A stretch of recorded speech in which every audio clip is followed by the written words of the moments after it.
We're going to talk about a certain saint today, children. He's a special saint for Ireland, and he has his own day when we all celebrate and we have parades. Do you know what his name is? Very good, children. Well, who'd like to tell the men from the television all about St. Patrick? Come on now, children. You can't all tell the story at once. Who can tell me about St. Patrick as a young boy?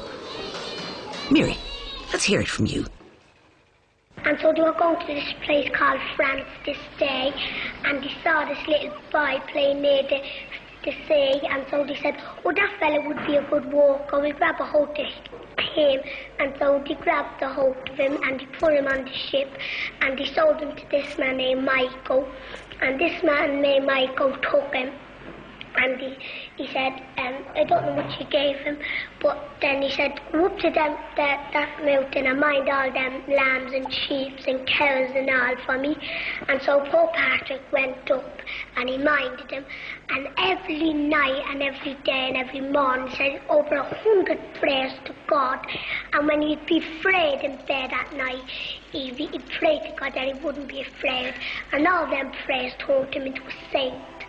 And so we thought he heard a voice saying, come down, Patrick, get up, Patrick, there's a ship waiting down there for you to go back to France.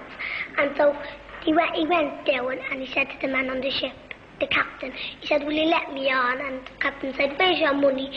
And so he said, I've no money.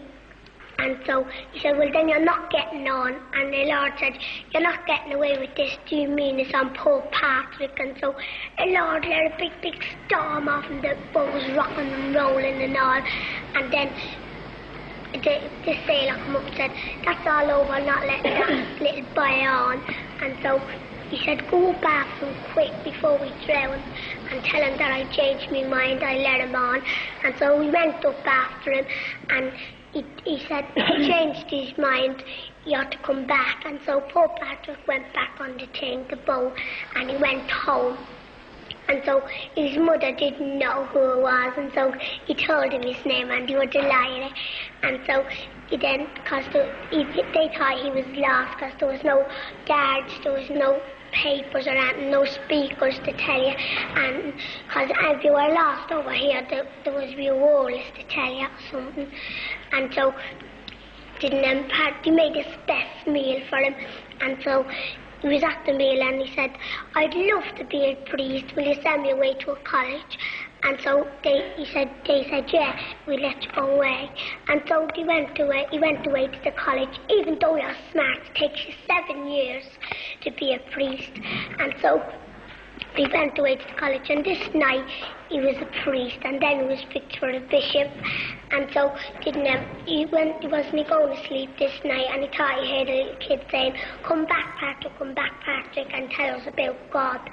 And so any other young fella say, well, he's let me there for 6 years, he's did meanness on me, he's let me starve, and he's took me away from my mother, I wouldn't go back there for anything.